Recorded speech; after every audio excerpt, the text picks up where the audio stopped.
하나님의 말씀 미가서 1장 1절 말씀만 봉독하겠습니다. 유다 여랑 요담과 아하스와 히스기야 시대에 모레렛 사람 미가에게 임한 여호와의 말씀 곧 사마리아와 예루살렘에 관한 묵시라. 아멘. 미가스는 BC 700년경 히스기야 왕이 다스리던 남왕국 유다 출신입니다. 그래서 이 미가 선지자가 이 책을 기록했고요. 대상은 북왕국 이스라엘과 남왕국 유다 백성들에 대해서 이거를 기록했습니다. 그래서 심판을 경고하고 회복에 대한 예언도 주시고 또 그들이 또 하나님 앞에 회개하고 돌아올 때 하나님께서 용서하신다는 그런 메시지입니다. 그래서 당시 북왕국 이스라엘과 남왕국 유다는 이제 호시탐탐 기회만을 노리는 강대국 아수르의 침략 위기에 직면해 있었습니다. 이러한 국가적인 위기 앞에서 이스라엘과 유다 백성들은 하나님께 돌아오기는커녕 오히려 엄란하게 우상을 숭배했고 도덕적으로 타락했습니다. 그래서 백성을 올바르게 다스려야 할 지도자들도 자신의 권력을 이용해서 백성들을 착취했고 민족적인 제약, 이것은 정말 너무나 큰 제약 속에 빠져 있었기 때문에 하나님께서 이 선지자를 통하여 이들의 제약이 간증한 이들에게 심판을 선포하는 그런 메시지를 주신 것입니다. 그래서 유다 여랑 요담 아하스와 히스기야 시대에 이런 미가 선지자를 세우셔서 하나님께서 이제 북이스라엘과 남유다에 대한 심판을 예언하는 메시지입니다. 백성들아 너희는 다 들을지어다. 땅과 거기 있는 모든 것들아 자세히 들을지어다. 주 여호와께서 너희에게 대하여 증거하시되 곧 주께서 성전에서 그리하실 것이라. 남왕국 유다 북왕국 이스라엘 다 백성들아 여호와의 말씀을 들을지어다. 이제 심판이 가까이 왔다는 거 깨어 있어서 정신을 차리고 다 들으라, 이것을 말씀합니다.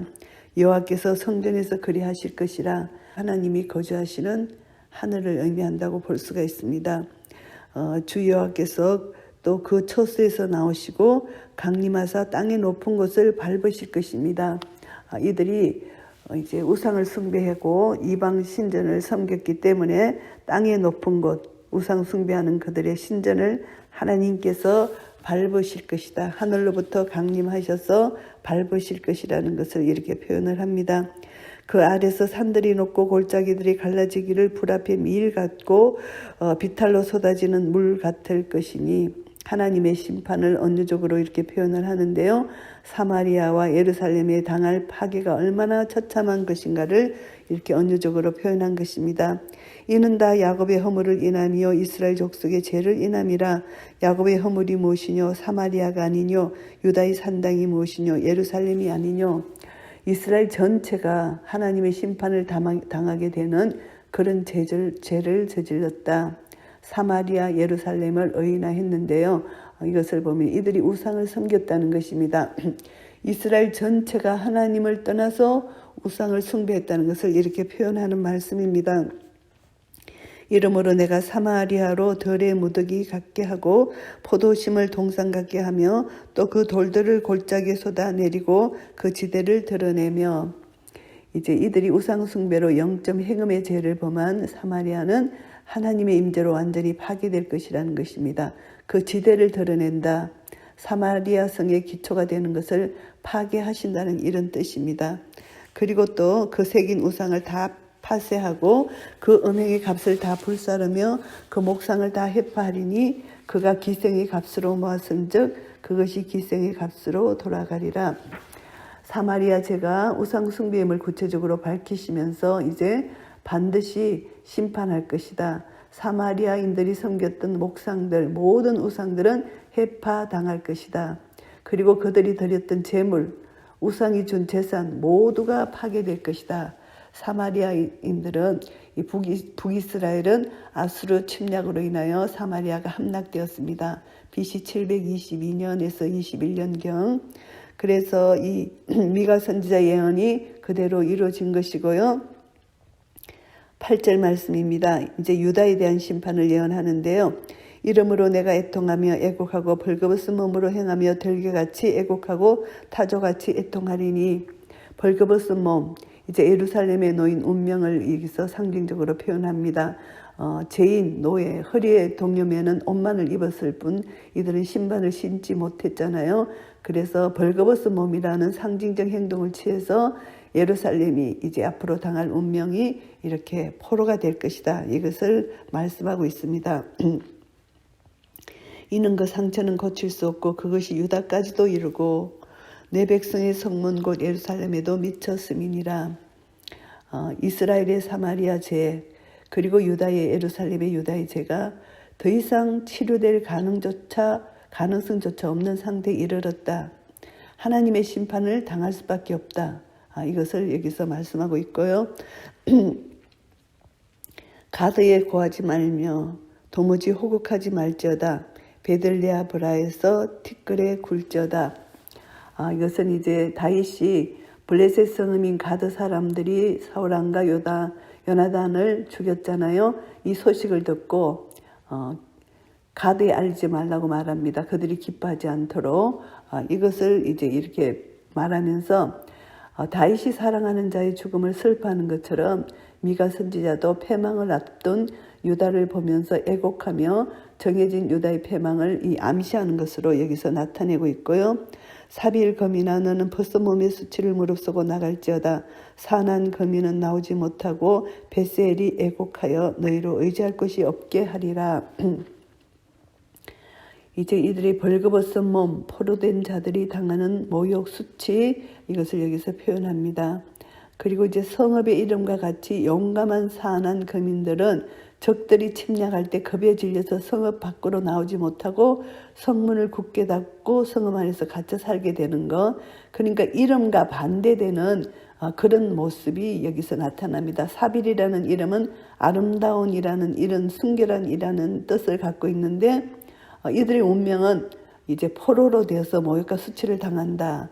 그리고 이제 사하나는 그 뜻이 밖으로 나가다 이런 뜻이 있는데 성읍 이름과 같이 용감한 사한한 거민들은 적들이 침략할 때 겁에 질려서 성읍 밖으로 나오지 못하고 성문을 굳게 닫고 성읍 안에서 갇혀 살게 된다는 거. 그러니까 그 이름의 뜻과 반대되는 그런 게 결국은 이들이 심판을 당하게 되기 때문에 두려워하고 수치를 당하고 이렇게 근심 중에 있다는 것입니다. 그리고 이제 베데셀이 애곡하며 너희를 의지할 곳이 없게 하리라.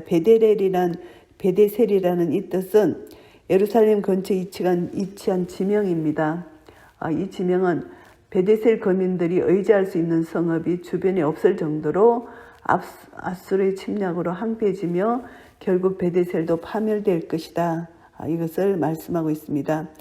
이 베데셀은 근처의 집이라는 의미를 지닌 도피처라는 뜻인데 결국은 도피처가 없을 것이다. 이것을 여기서 말씀합니다.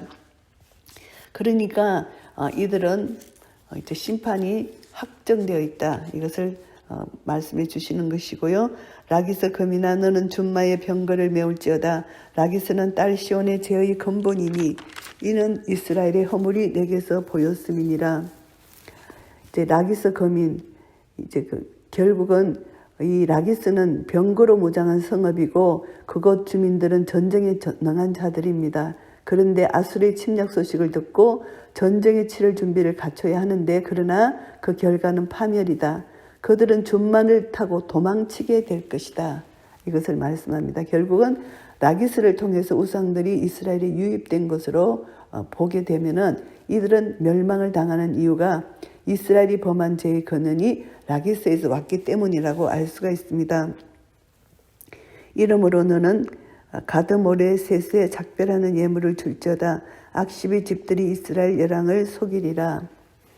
이제 가드모레셋, 모레셋과 유사합니다. 이제 미가는 발음상의 유사함을 이용해서 청중들로 하여금 이제 이렇게 예언을 하는데요. 이제 신부 아버지의 집을 떠나 신랑의 집으로 떠나듯이 신부가 미가 선지자는 고향인 가드모레셋은 유다에서 떨어져 나가 포로가 될 것이다. 이것을 예언하는 그런 비유고요. 악십 집들이 이스라엘 열왕을 속이리라. 악십은 마른 시냇물을 가리킬 때 사용된 단어인데요. 기만을 뜻합니다. 갈증이 허덕이는 자가 메마른 시냇물을 만났을 때 느끼는 배신감처럼 유다 열왕들이 아수르의 침략으로 인해서 도움을 청하나 악십 사람들은 도움을 주지 않을 것이다. 결국은 배신한다는 것입니다.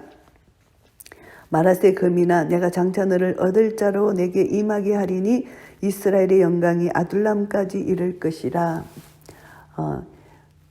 히브리어로 모라시, 마레세, 정복자, 얻을 자 이런 뜻입니다.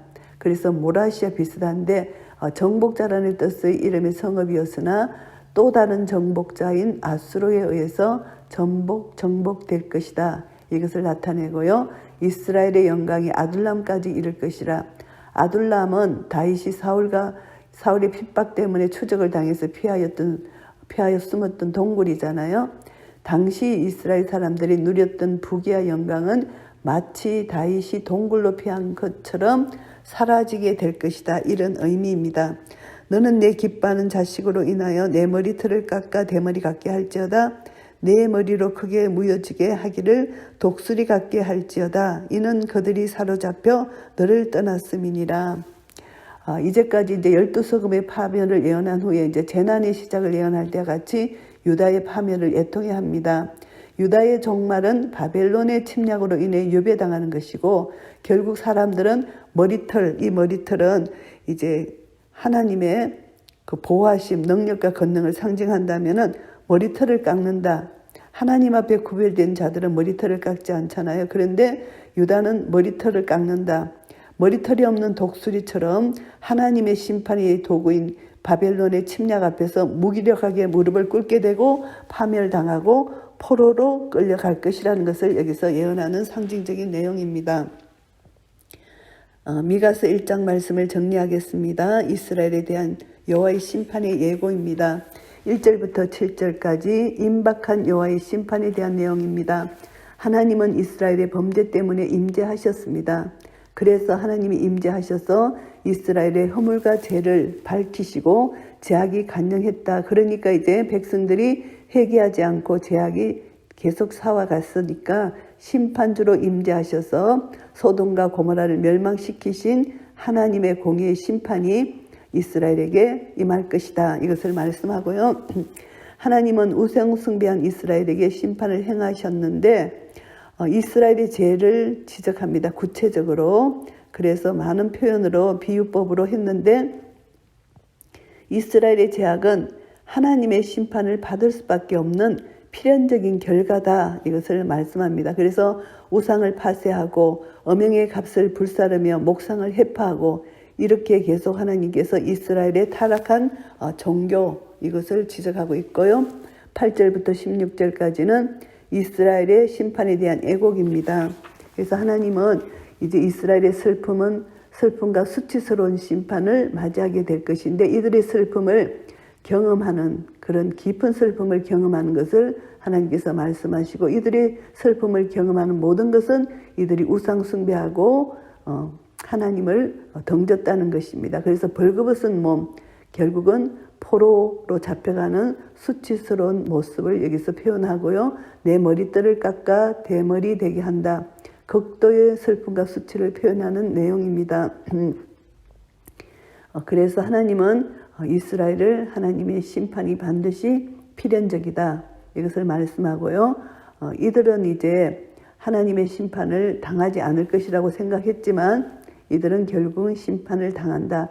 하나님께서 그 도시의 지명, 그 뜻과 반대되는 것을 이들에게 행하셨다는 것입니다.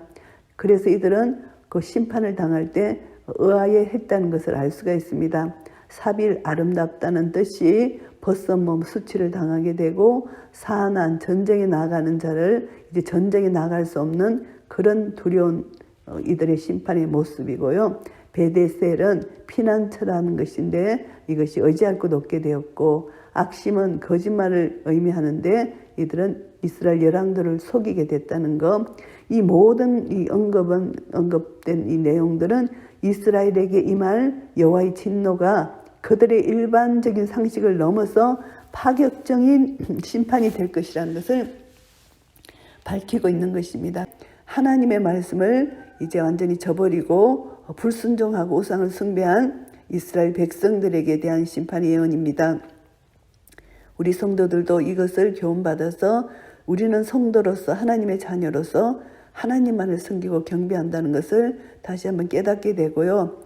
이스라엘의 미래가 이렇게 심판을 받는 것이라는 예언한 것처럼 지금 오늘날 우리 주 예수 그리스도가 재림하는 그날 미래를 바라보면서 우리는 주님 오시는 그날까지 거룩한 백성으로서 항상 주님 말씀에 순종하고 기도하고 이 땅에 죽어가는 영혼들에게 복음을 전하는 이런 사명을 감당해야 된다는 것을 깨닫게 됩니다.